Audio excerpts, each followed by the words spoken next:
त्रिगुणात्मिका कुंडलिनी साक्षात् श्री आदिशक्ति माताजी श्री निर्मला नमो नमः। ॐ त्वमेव साक्षात् श्री कल्की साक्षात् श्री आदिशक्ति माता श्री निर्मला देवी नमो नमः। ॐ त्वमेव साक्षात् श्री कल्की साक्षात् श्री सहस्रार स्वामिनी मोक्ष प्रदायिनी माताजी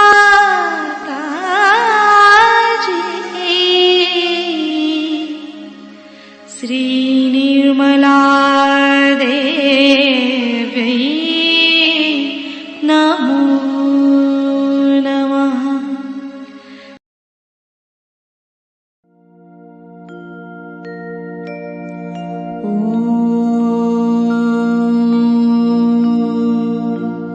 तमेव साक्षात् श्री गणेश साक्षात्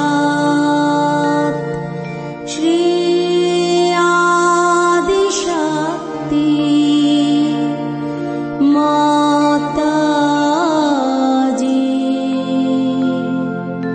श्री निर्मला देवी नमो नमः।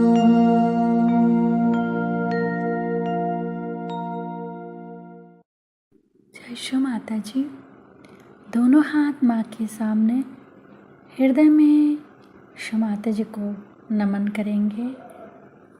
श्री माता जी की छवि को अपने सेंटर हृदय पर स्थिर करेंगे। परम पूज्य श्री माता जी, कृपा करके हम सभी के हृदय को अपने रहने के योग्य बनाइए। श्री माता जी, हम सबको क्षमा कर दीजिए, हम सभी अज्ञानी हैं।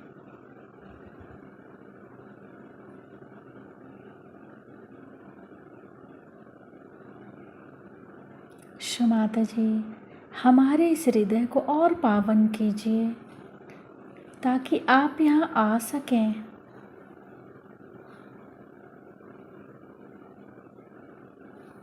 माँ की छवि को सेंटर हृदय पे निरंतर देखते हुए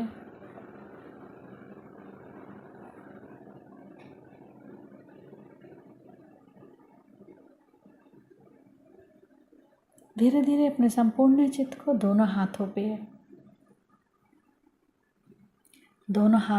को देखते हुए माँ से प्रार्थना, श्री माता जी कृपा करके हमारे दोनों हाथों की ओर देखिए।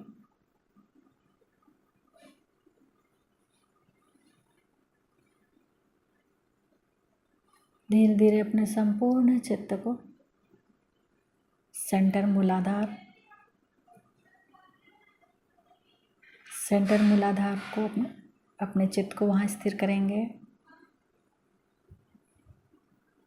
श्री माता जी, आप ही तो श्री गौरी और गणेश हैं। कृपा करके हमारे अंदर श्री गणेश जी की निर्भयता दीजिए। श्री माता जी, हमारे अबोधिता और पवित्रता की रक्षा कीजिए।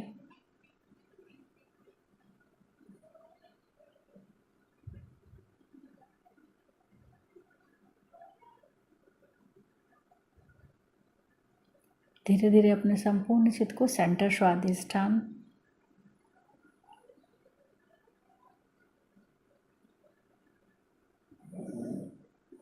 सेंटर नाभि, पूरा भवसागर,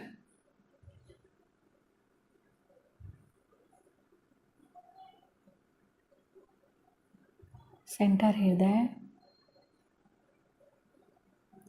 सेंटर विशुद्धि, फ्रंट आज्ञा पर श्री निर्विचारिता मंत्र। ओम त्वमेव साक्षात् श्री निर्विचारिता साक्षात् श्री आदि शक्ति माता जी श्री निर्मला देव्यै नमो नमः।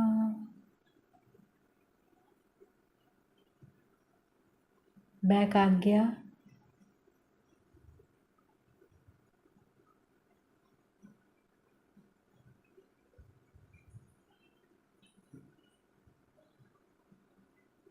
सहस्त्रार,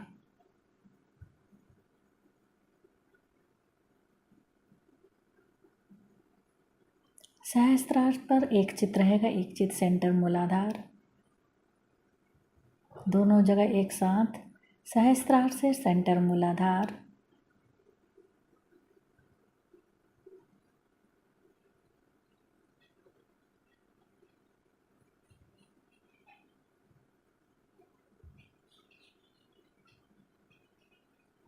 अब अपने संपूर्ण चित्त को सहस्त्रार पर रखें। अमृतवाणी सुनेंगे। सबके सामने आती है, लोग कहते माँ हाँ आपने कहा था वही बात हुई, फिर हंस देते हैं कि हाँ भाई कह दिया था पता नहीं कैसे।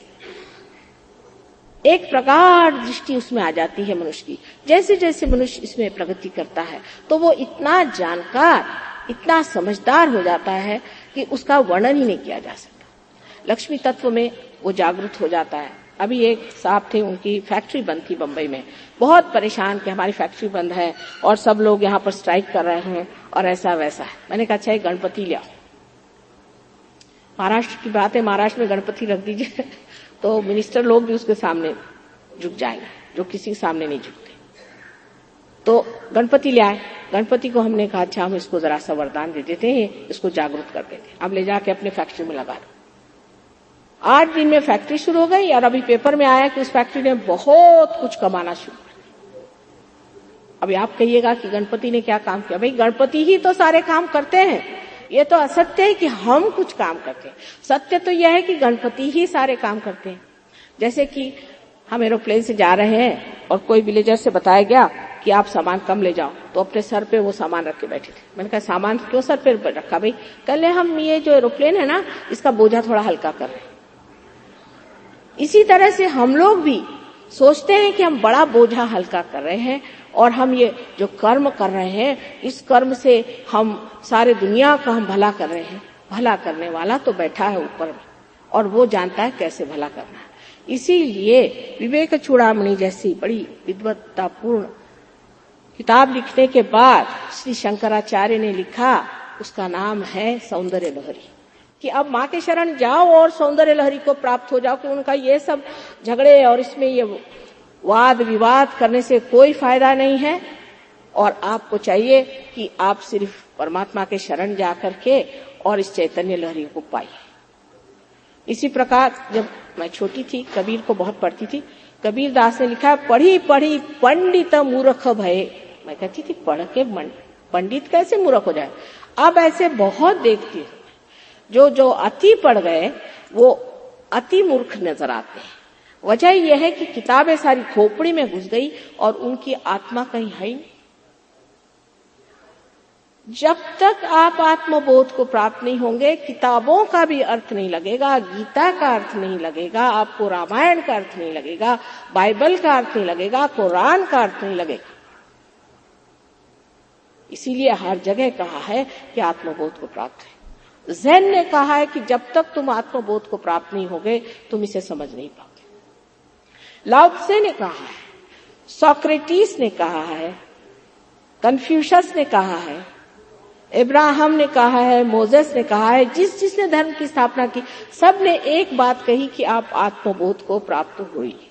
और वेद भी जो विद है, विद माने ही बोध होना, जो कि हमारे सेंट्रल नर्वस सिस्टम पे ही, हमारे मध्य जो नसों की व्यवस्था है, उस पर जाना जाएगा सत्य क्या है।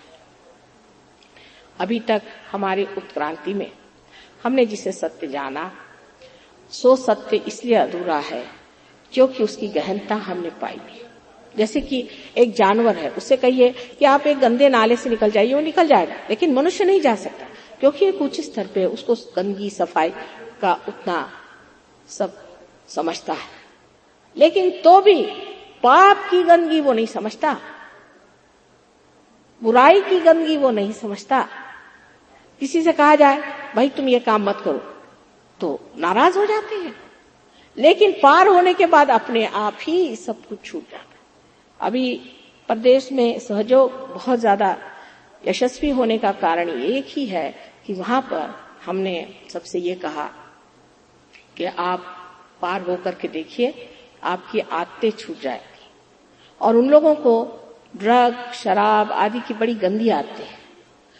बहुत से लोग ऐसे हैं कि आज पार हुए और कल से गायब, कल से सारी आदतें एकदम नष्ट हो जाती। एक साहब शराब वराब पीते थे, उनकी शराब सब छूट गई अपने आप। मैं तो किसी से नहीं कहती शराब मत पियो, नहीं तो आधे लोग उठ के चले जाए वहां, आधे से ज्यादा ही।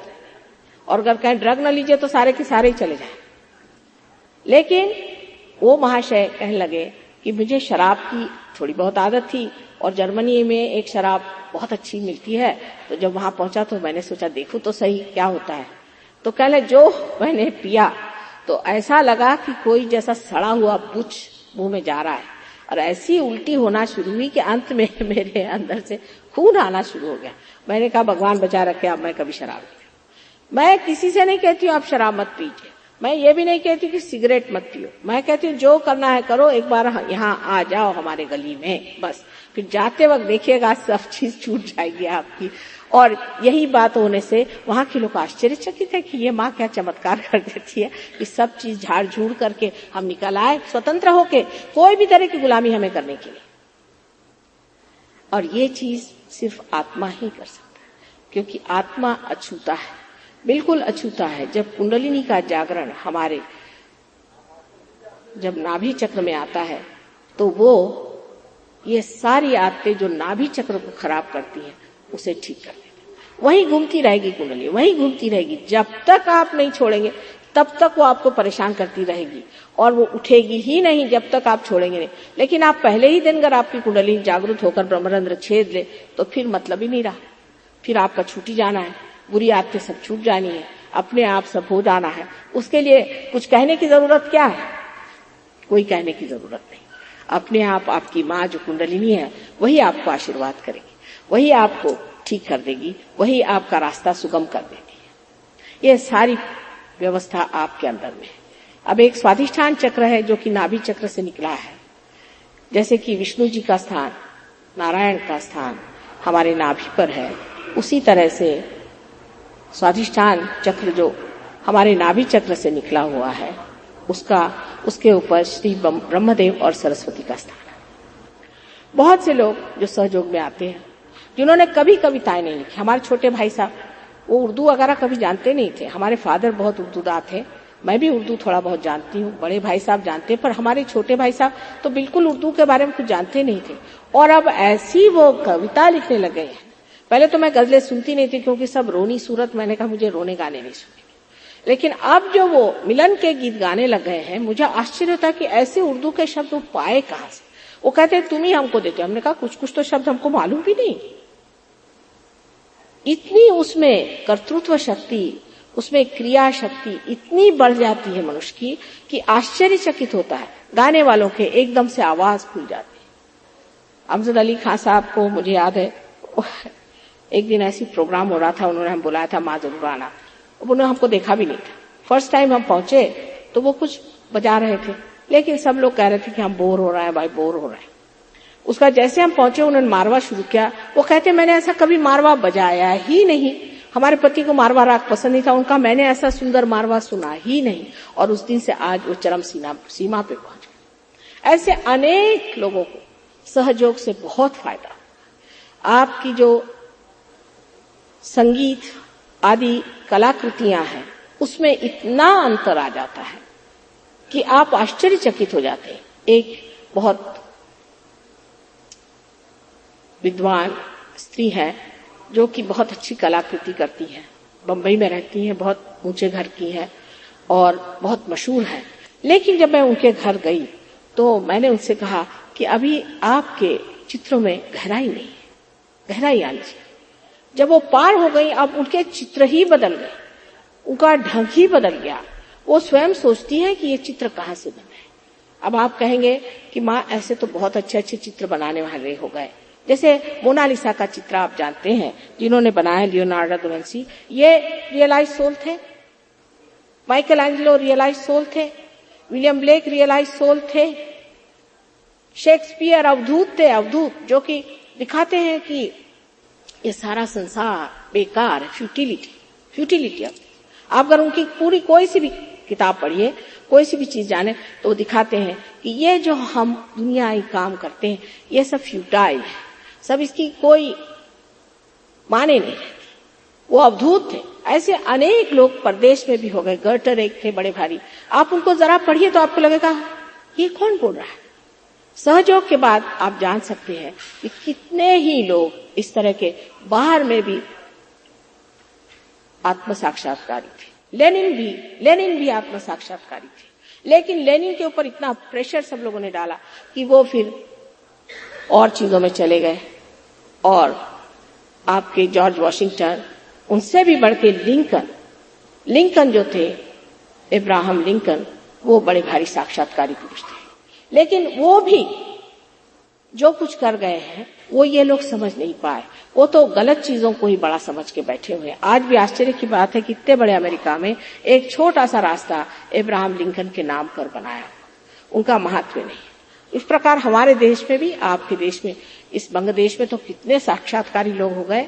रविंद्र बाबू हो गए, उसके बाद में शरद चंद्र हो गए। हम तो शरद चंद्र से बढ़ के किसी भी कादम्बरीकार को नहीं मानते। सबसे ऊंचे कादम्बरीकार ये हैं। जैसे टॉल्स्टॉय है वो उसके नीचे ही बैठते हैं, पर टॉल्स्टॉय में भी वो खूबी है जो हमारे शरद चंद्र में। पर शरद चंद्र से बढ़ के तो कोई कादम्बरीकार हुआ नहीं आज तक, और न होगा शायद। अगर उसको आत्म साक्षात्कार प्राप्त होकर के उन्होंने जरा सा कुछ उनके लिखने का अध्ययन किया तो हो सकता है कि उनके जैसे भी लोग फिर से इस दुनिया में आ सकते हैं। आत्म साक्षात्कार जिन्होंने प्राप्त किया है वो आज दुनिया के चरम सीमा पे है। उनको लोग पूछते हैं, उनकी मालाएं चढ़ाते हैं, उनके पुतले बनते हैं। क्या आपने कभी सुना है कि कोई बड़ा शराबी है उसका पुतला बना है? हमने तो ऐसा कहीं सुना नहीं कि किसी बड़े शराबी का, ये महाशराबी थे इनको हार पहनाओ। लेकिन मनुष्य इतना विक्षिप्त है कि देखता है कि जब शराब खाने में इंसान जा रहा है और वहां जाके लड़खड़ाते हुए वापस आ रहा है तो वो उसको धक्का देकर के अंदर जाता है कि मुझे ज्यादा पिलाओ कि मैं उससे ज्यादा लड़खड़ाऊं। ये तो ऐसा ही हुआ, आ बैल मुझको मार। मनुष्य की बुद्धि उल्टी हमेशा दौड़ती है क्योंकि वो अधोगामी है, उसकी चेतना अधोगामी है। इसे ऊर्ध्वगामी करना चाहिए, ऐसे जो श्री कृष्ण ने बताया है वही सहयोग है। अब ये कहा जाता है कि गीता में कुंडलिनी का वर्णन नहीं किया। वो जमाना कौन सा था, युद्ध के इसमें नहीं किया। लेकिन उसके बाद ज्ञानेश्वर जी ने साफ साफ लिखा 6 अध्याय में कि कुंडलिनी की ऊर्ध्वगति के सिवाय मोक्ष प्राप्त नहीं। उसके बाद नानक, सबसे तो बड़ी बात है आदि शंकराचार्य, और उनसे भी 14,000 वर्ष पूर्व मार्कंडेय जी साफ साफ कुंडलिनी का वर्णन किया। पर मार्कंडेय को पढ़ता कौन है? सब लोग पढ़ते हैं गंदे गुरुओं की किताबें जो गलत रास्ते पे इंसान को ले जाते। सबको ये समझना चाहिए कि सहयोग का प्राप्त होना कोई आज नई बात नहीं है। नानक बता गए, कबीर बता गए, सब ने यही बताया कि सहज समाधि लाभ सहज पाया जाता है। इसको बहुत कम लोग मानते हैं कि कोई चीज सहज प्राप्त हो सकती है। जो जीवंत क्रिया है वो सहज होती है। और जैसे शिरडी के साईनाथ कहते थे कि हर एक चीज सबूरी में मिले।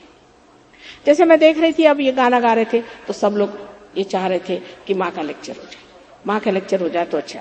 अब ये सोच रहे हैं कि जल्दी माँ का लेक्चर खत्म हो जाए तो हम बस पकड़े, फिर जब बस में बैठेंगे तो सोचे जल्दी घर पहुंचे, वहां खाना मिले। यानी जिस वक्त जहां है वहां कोई मजा उठा ही नहीं रहा। इस वर्तमान काल में खड़ा होना ही मजा उठाने का एक तरीका है।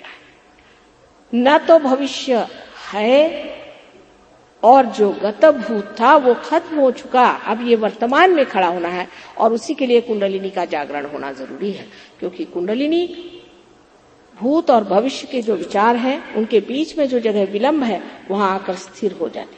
वहां स्थिर हो जाने से आदमी हर क्षण, इस क्षण में, जबकि ये वर्तमान का क्षण है, उसकी पूरी चीजें जान लेता है। और उसकी जानकारी इतनी अचूक होती है कि अगर वो कह दे कि भाई लाल पत्थर मैंने वहां देखा, तो आप जाके देखिएगा उसको लाल पत्थर दिखाई देगा, हालांकि उस आदमी ने 7 साल पहले देखा होगा। यही एक फर्क साधारण मनुष्य में है और एक साक्षात्कारी में है कि साक्षात्कारी हमेशा अपने आत्मा में स्थित शांति में बसा रहता है।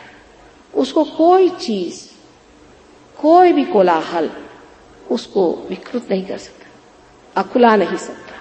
वो बिल्कुल पूरी समय से शांति में बैठा रहता है। पर इसका मतलब ये नहीं कि वो दुष्टों का अन्याय सहता है।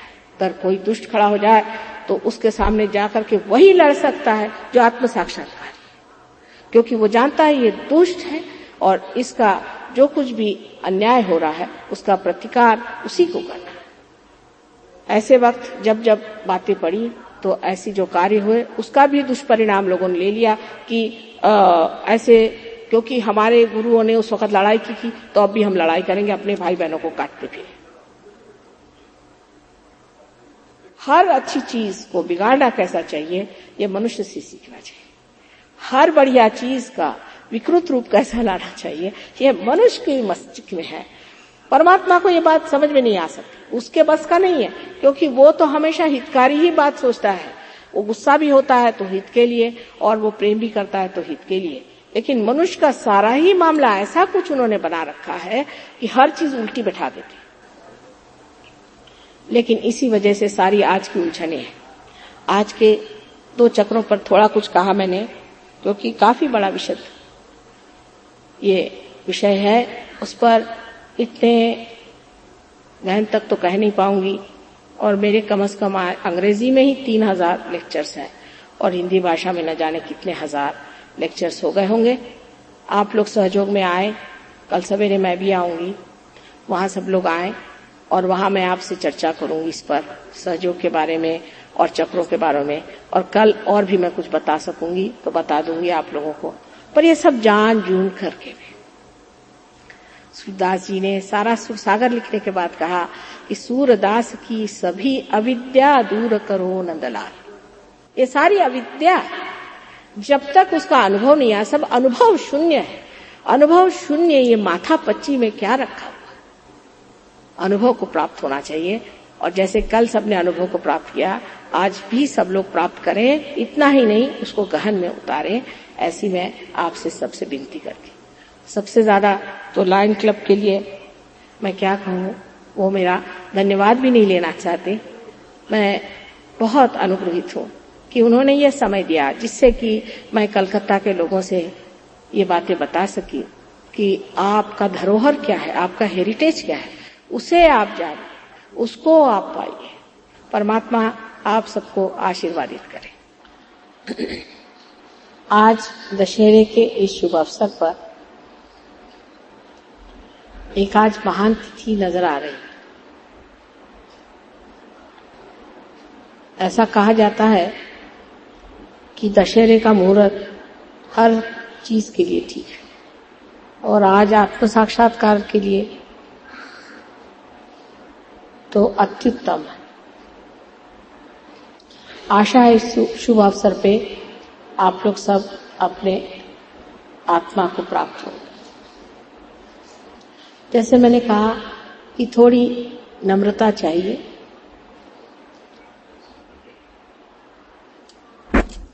पहले ही से अगर आप उसके विरोध में हो तो आपकी स्वतंत्रता की परिधि हम नहीं लांघेंगे। किसी भी तरह से आपकी स्वतंत्रता मानी ही जाए, इसलिए अपनी स्वतंत्रता में ही नम्रता पूर्वक आवाहन होना चाहिए अपने कुंडलिनी का, जो कि आपकी अपनी स्वयं की वैयक्तिक इंडिविजुअल मां है।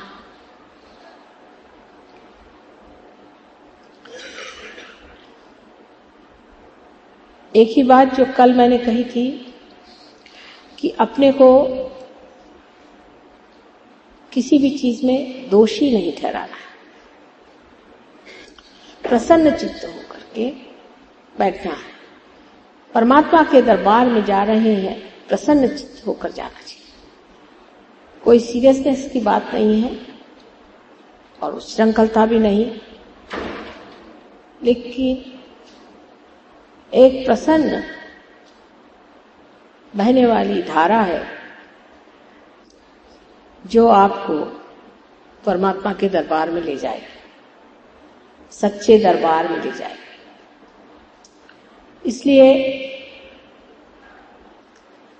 आप अपने को पहले क्षमा कर दें।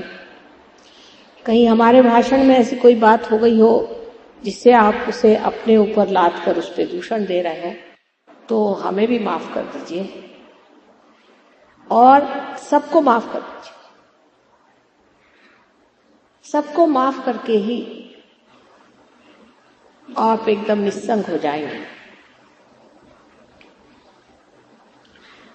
सो प्रसन्न चित्त होकर के नम्रता पूर्वक एक दो बातें जो हम समझाते हैं उसे सब लोग आप करें।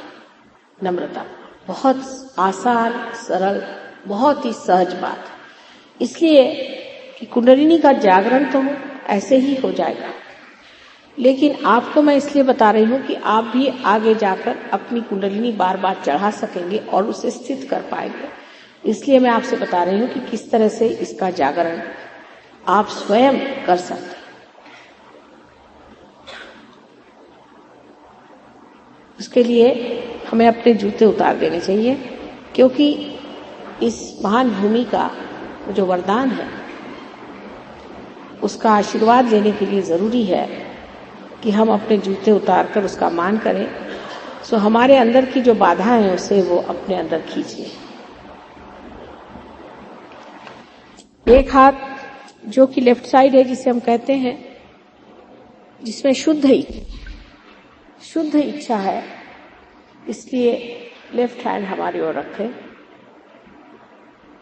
असल तो ये इच्छा शक्ति है और शुद्ध इच्छा तो हमारी कुंडलिनी है, लेकिन हम मन में ये विचार करें कि आत्म साक्षात्कार पाना ही अगर शुद्ध इच्छा है तो वो इच्छा हमारे मन में रखें और हम एक हाथ हमारी ओर रखें और ये हाथ जो कि क्रिया शक्ति है, इसे हम अपने लेफ्ट साइड में जितने भी चक्र हैं उन पे एक एक रखेंगे। मैं पहले उसे दिखाऊंगी, उसके बाद आप आंखें बंद कर लीजिएगा तो आप उसे पा लीजिएगा। दोनों पांव अलग रखिएगा, जोड़ के नहीं, क्योंकि दो शक्तियां हैं, जैसे मैंने कहा था ईड़ा और पिंगला की, उनको अलग रखने से ही कार्य ठीक से होगा।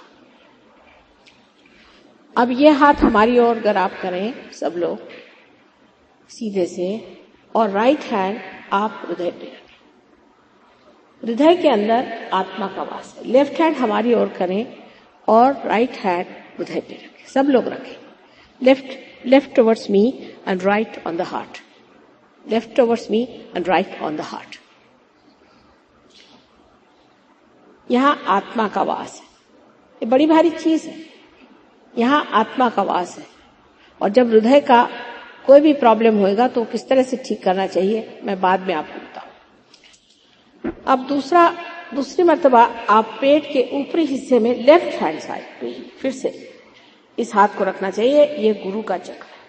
जितने महान सदगुरु हो गए जिनके आज मैंने नाम लिए थे, उन सदगुरुओं ने ये एक जगह, ये हमारा एक चक्र ऐसे बनाया हुआ है कि जिसको जागृत करने से हम स्वयं के गुरु हो जाते हैं। ये उनकी कृपा। उसके बाद यही राइट हैंड हमको नीचे की ओर रखना चाहिए, जहां पर कि स्वाधिष्ठान का वो हिस्सा आता है जो परमात्मा के सारे कार्य को चालित करता है, जिसे हम कहते हैं शुद्ध विद्या का चक्र। यह शुद्ध विद्या है। उसके बाद इसको जागृत करने से कुंडलिनी जागृत हो जाएगी। फिर ऊपर फिर से हाथ जाएगा, जहां पर कि मैंने कहा था गुरु का स्थान है। उसके ऊपर फिर हृदय पे, जहां आत्मा का स्थान है। फिर इस जगह जहां कि आप गर्दन को मोड़ लें और हाथ को यहां रख करके और इस चक्र को पकड़े, जहां पर कि हम अपने को दोषी समझते हैं, ये चक्र बहुत पकड़ जाता है। हर चीज में हम अपने को दोषी समझते हैं, ये गलत हो गया, वो गलत हो गया। कांटे चम्मच उल्टे रख दिए तो भी गलती हो जाती। क्या मनुष्य इसलिए बना है कि कांटे चम्मचों के लिए दोषित किया जाए? तो बड़ी ऊंची चीज है मनुष्य। तो इस जगह हाथ रख करके इस तरह से गर्दन करके अभी इसी वक्त आप कह लीजिए कि मैं दोषी नहीं हूं, मैंने कोई दोष नहीं, मैं निर्दोष हूं,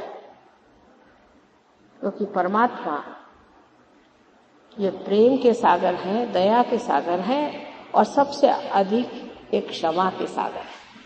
और आप कोई सी भी गलती ऐसी नहीं कर सकते जो परमात्मा क्षमा नहीं कर सकते।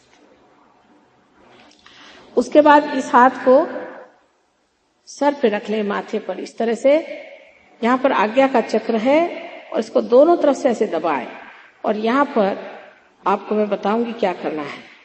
पीछे ये हाथ पीछे ले जाएं और इसके ऊपर सारा बोझा दे करके सर को ऊपर उठा ले। यह आज्ञा का पिछला हिस्सा है, आज्ञा चक्र।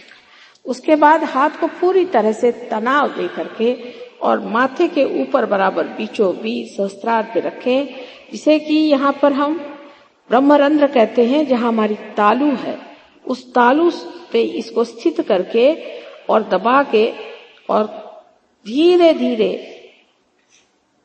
इसे घुमाएं। बस इतना ही करने का है। बहुत सरल काम है।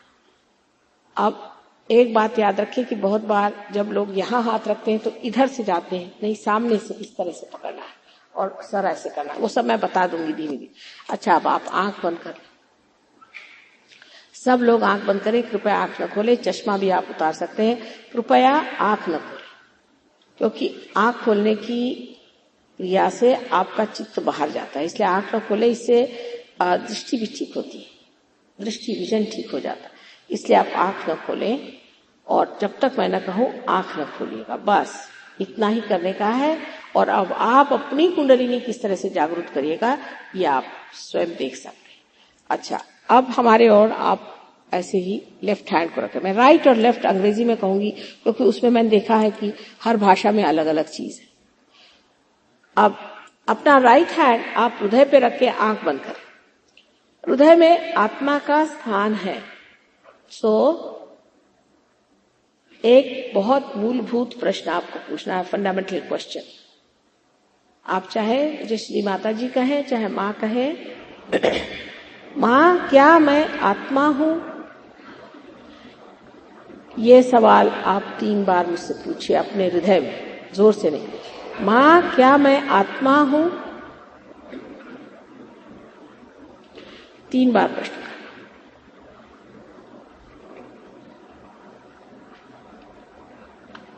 जैसे कंप्यूटर में सवाल पूछा जाता है, आप भी एक अजीबोगरीब कंप्यूटर है। जब इसका मेन से संबंध हो जाता है तो चलने लग जाता है, सारे प्रश्नों के उत्तर आ जाते हैं। अब ये राइट हैंड आप पेट के लेफ्ट साइड में ऊपरी हिस्से में दबाकर रखें, जहां गुरु का चक्र है। इस जगह जो पहला सवाल था कि क्या मैं आत्मा हूं, उसी से जुटा हुआ दूसरा सवाल पूछिए, मां क्या मैं स्वयं का गुरु हूं? मां क्या मैं स्वयं का गुरु हूं? तीन बार पूछेगा।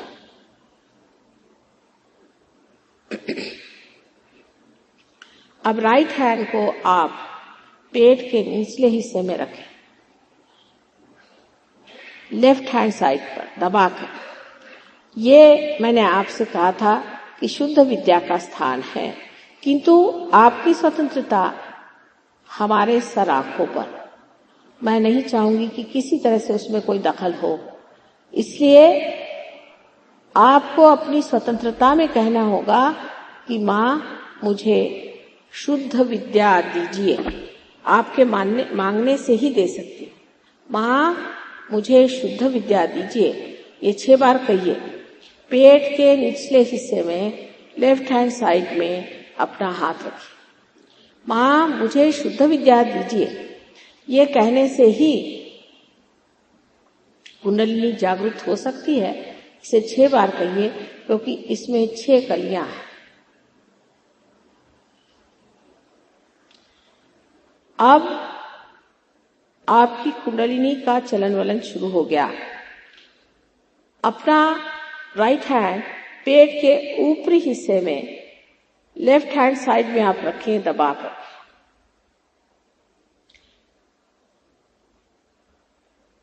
यहां पर गुरु का स्थान है, इसलिए आपको पूर्ण आत्मविश्वास के साथ कहना चाहिए, जिससे कुंडलिनी इस चक्र को लांघ सके और ये चक्र खुल जाए।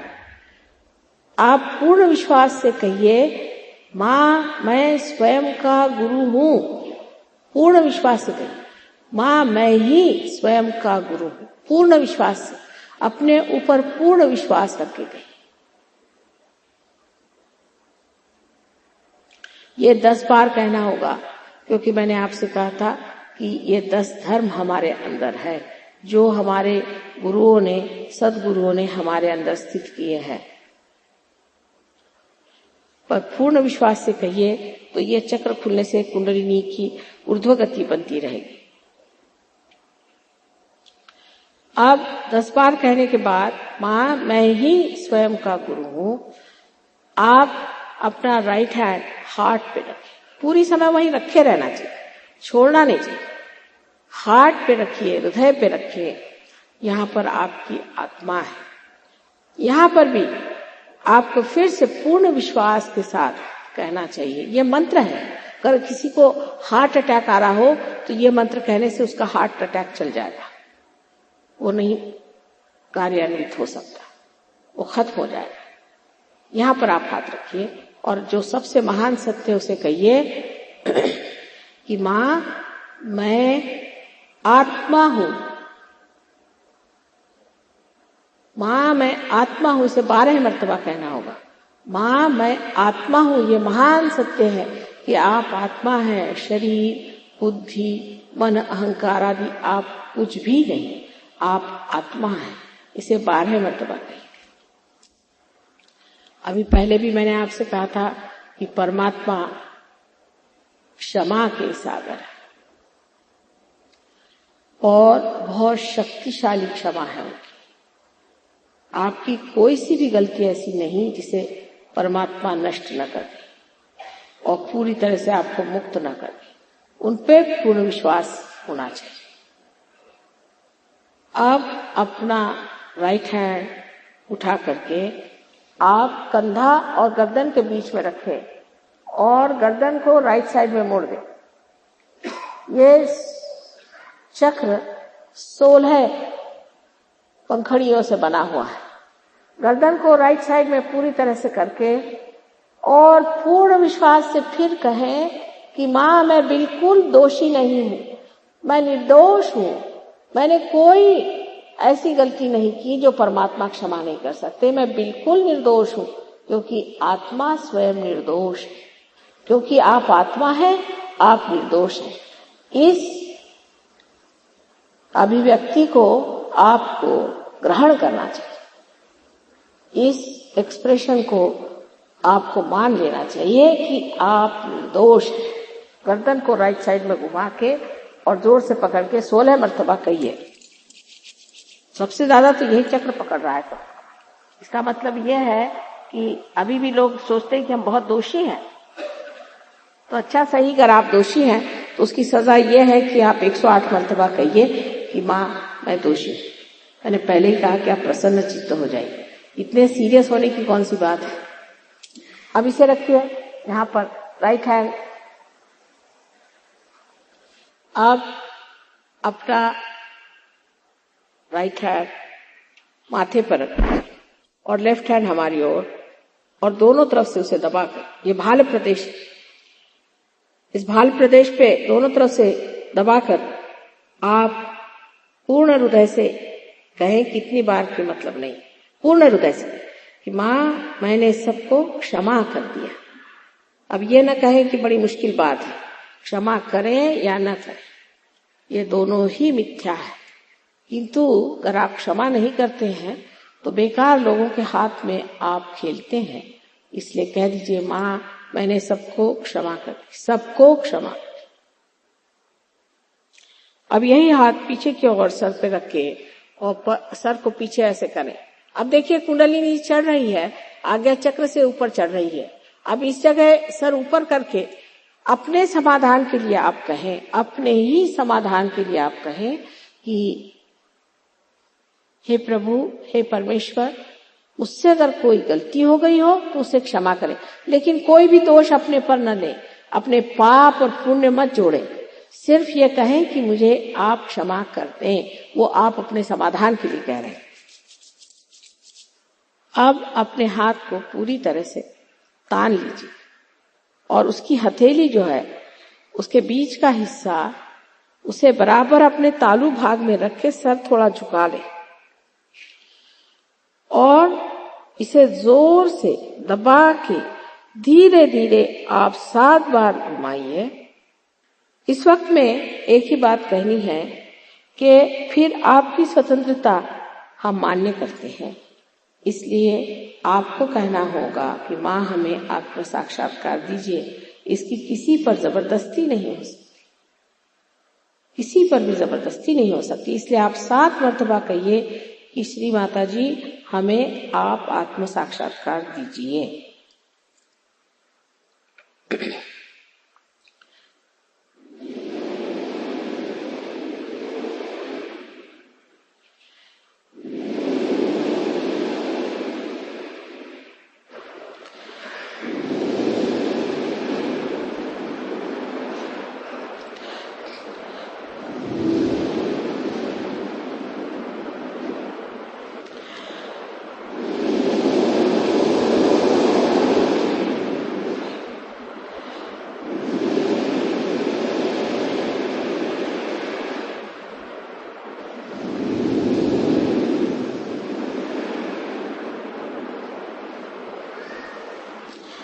अब यह हाथ नीचे कर लें। अब दोनों हाथ हमारी ओर करें, आंख धीरे धीरे खोलिए, ऐसे हाथ करें।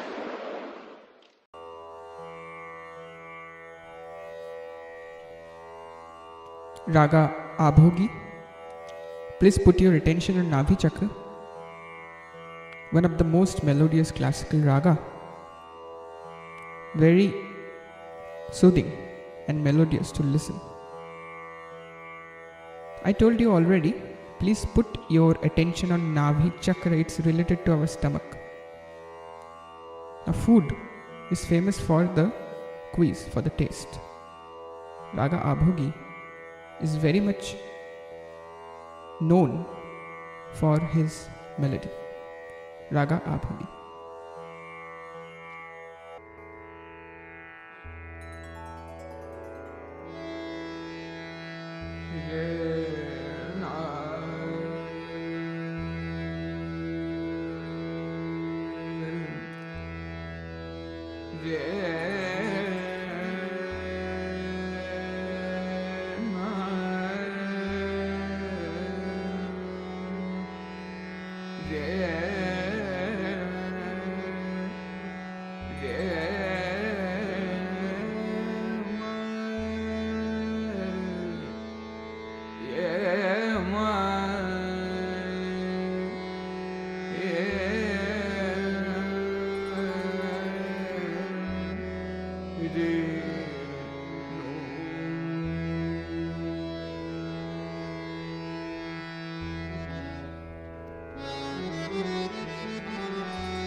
दसरे गा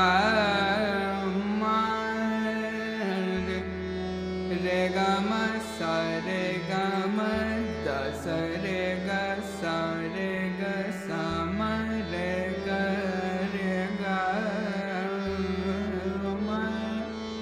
म दा म द सा रे गा रे सा द म ग रे सा रे गा म ग रे गा म धा म सा म रे गा सा द रे द सा रे गा रे गे रे रे रे रे रे गा रे सा रे गा मा मा गा रे गा रे सा रे सा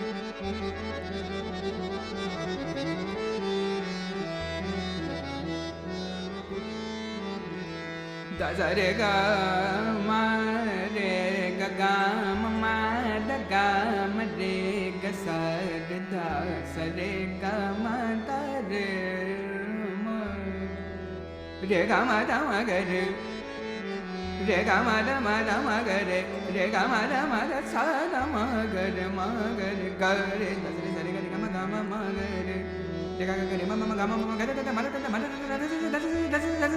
da ga ma re ga re sa re sa ga ga sa re sa ma re ga ga re ma re ga ga re da ga ma ga da ga ma ga da ga ma ga sa ma da ga ma re ga da sa re ga re re ga re ga re sa re ga ma ga re da sa da ga re da sa da ga re sa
बहे यहाँ तक माँ है रूप तुम्हारा ही, है निराकार फिर भी है स्वरूप तुम्हारा ही।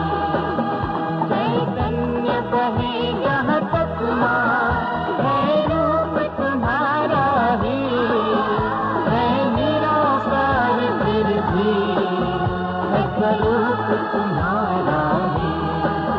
ये शक्ति रूप तुम्हारा हम सबको दिखाएंगे, है माता महालक्ष्मी गीत सुनाएंगे, आवाज उठाएंगे, ताल बजाएंगे, है माता महालक्ष्मी गीत सुनाएंगे, आवाज उठाएंगे।